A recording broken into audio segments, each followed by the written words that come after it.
mañana conversamos con Flavio Aucejo Castillo. Él es especialista en políticas públicas de la Escuela de Gobierno de la Universidad Católica. Buenos días, bienvenido a RPP para conversar de un tema que en realidad a muchos les preocupa y a otros les podría ser indiferente, que es el ingreso de ciudadanos venezolanos a nuestro país, pero sobre todo la cantidad que aportan para los impuestos generales a las ventas y a la renta. ¿Cuánto fue el 2018 y la proyección para este año? Buenos días, Joana.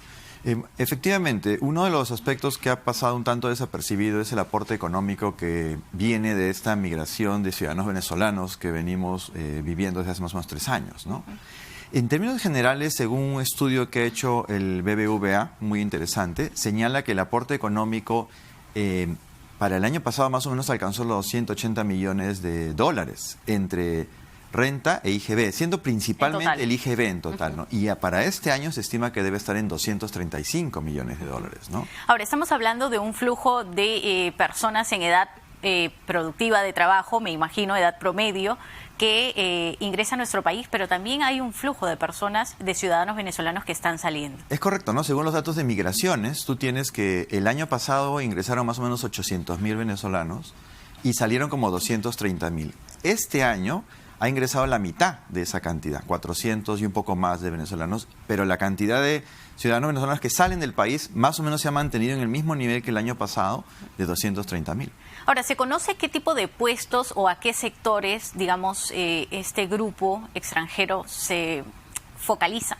A ver, la gran mayoría de este grupo que ha entrado a nuestro país está en el sector informal, ¿no? Y eso es justamente un poco el tema que veíamos en la escuela, porque lo que evidencia esto es que hemos tenido una política migratoria un poco, digamos, que no se ha detenido el Estado a pensar cómo aprovecha este flujo de personas para que pueda mejorar sectores especializados, ¿no? Por ejemplo, un caso interesante es lo que pasó con Ecopetrol en Colombia, ¿no? En donde con la caída de PDVSA, la compañía petrolera, lo que hizo la industria petrolera colombiana fue absorber todo ese capital humano y con eso mejoró muchísimo la competitividad de la industria petrolera en Colombia, ¿no? Nosotros, las decisiones que se tomaron en su oportunidad no tuvieron esa lógica estratégica.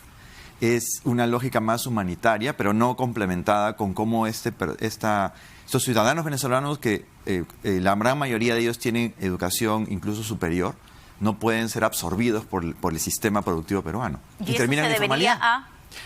Porque simplemente se abrió la frontera con esta lógica humanitaria, que está muy bien, pero no se tomó esta mirada estratégica. Entonces, el Estado peruano en realidad es bastante malo cuando se trata de establecer políticas públicas focalizadas, y más aún políticas públicas que están destinadas a sectores productivos específicos, ¿no?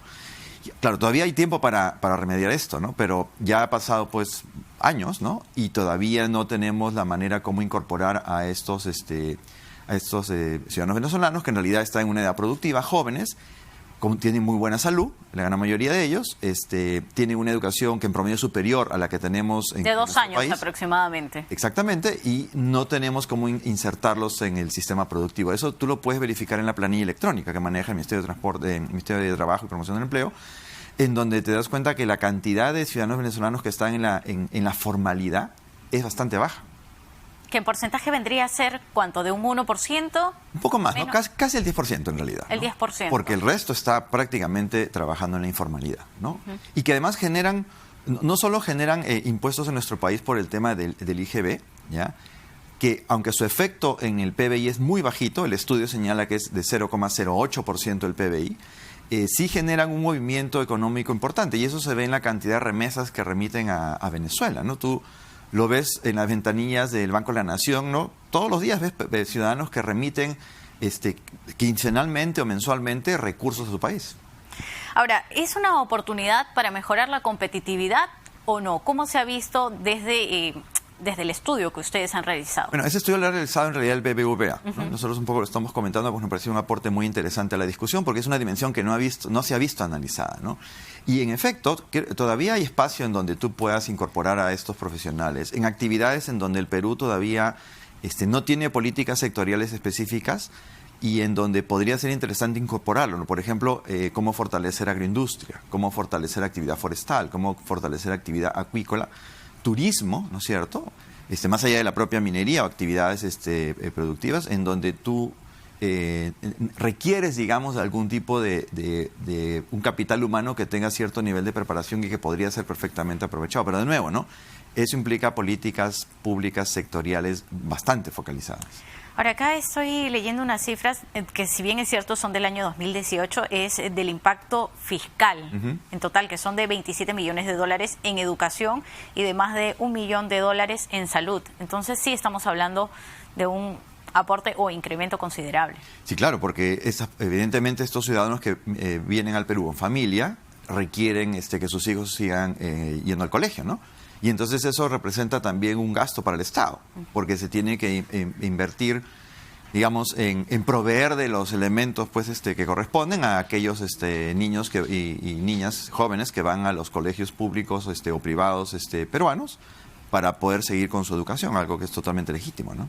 Entonces sí hay un gasto, digamos, en el cual el Estado tiene que incurrir, ¿no? Además, estamos hablando también de que la mayoría de ciudadanos extranjeros, venezolanos puntualmente, que vienen son ya mayores de 14 años o muchos de 18 años. Es decir, necesitan educación, necesitan salud, pero muchos de ellos ya ingresan a laborar también directamente. Sí, porque vienen por razones económicas. Entonces requieren generar ingresos para poder remitir a sus familias, ¿no?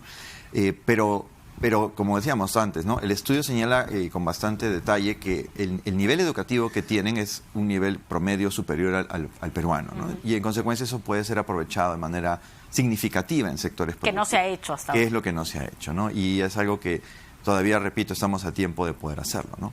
También otro elemento importante es que el efecto de la migración ha tenido algo que no estaba tampoco previsto, y eso evidencia un poco las debilidades que tenemos como Estado en tener la capacidad de previsión, y es el efecto que esto ha tenido sobre la seguridad ciudadana, ¿no? Porque también, pues, evidentemente se ha producido una migración de ciudadanos venezolanos que están en actividades ilícitas, ¿no? Y eso también ha reconfigurado completamente cómo es el escenario en nuestro país, de cómo se produce toda la problemática alrededor de la inseguridad ciudadana, en particular en lo que tiene que ver con crimen organizado, ¿no? Porque tenemos que las prácticas delincuenciales que se dan en Venezuela son completamente distintas a las que tenemos acá, ¿no? Claro. Hay mucho más violencia. En este caso, el ciudadano venezolano que viene a delinquir, que obviamente esto no es la mayoría, sino es la excepción, pero es el que tiene los reflectores, ¿no? Claro, es donde está enfocado, lamentablemente. Exactamente, lamentablemente, ha requerido que la policía tenga que actuar de una manera distinta como está acostumbrado, y ha requerido también que se incorporen nuevas formas de poder interactuar con este tipo de ciudadanos al margen de la ley, y que también ha involucrado otro tipo de acciones al cual el Estado peruano no está acostumbrado. Por ejemplo, la necesidad de repatriar, ¿no? Cuando se identifican ciudadanos que están al margen de la ley, que hay que devolverlos a Venezuela, estos procedimientos pues se vuelven muy engorrosos, porque hay mucho trámite burocrático en nuestro sistema, ¿no? Y el otro elemento, la dificultad que tiene el Estado para poder interactuar en sus bases de datos, ¿no? O sea, la conexión de la PNP con la Interpol, la posibilidad de pedir información a Venezuela prácticamente es cero, ¿no? La propia coordinación al interior de las unidades especializadas de la policía. Todos estos elementos han hecho que ya el sistema nuestro que teníamos, que ya operaba a duras penas, ahora cruja mucho más, porque estamos en una dinámica de operación completamente diferente. Claro, de engorroso, y además que involucra a mayor personal de peruanos para poder repatriarlos. Exactamente, porque finalmente los que piden su permiso temporal no es la gran mayoría, ¿cierto? A pesar de que ahora se ha puesto ciertas restricciones, como la necesidad de tener pasaporte, visa, igual tenemos un flujo migratorio bastante importante, y que en el corto plazo es probable que no se detenga. Perfecto. También es cierto que en nuestro país no es donde está la mayor cantidad de población que ha salido de Venezuela por razones económicas, ¿no? En realidad, los problemas son mucho más complicados en Colombia, donde hay casi 1.5 millones de venezolanos. Que fue el primer país, además, donde llegaron. Muchísimas gracias al señor Flavio Aucejo. Él es especialista de políticas públicas de la Escuela de Gobierno de la Universidad.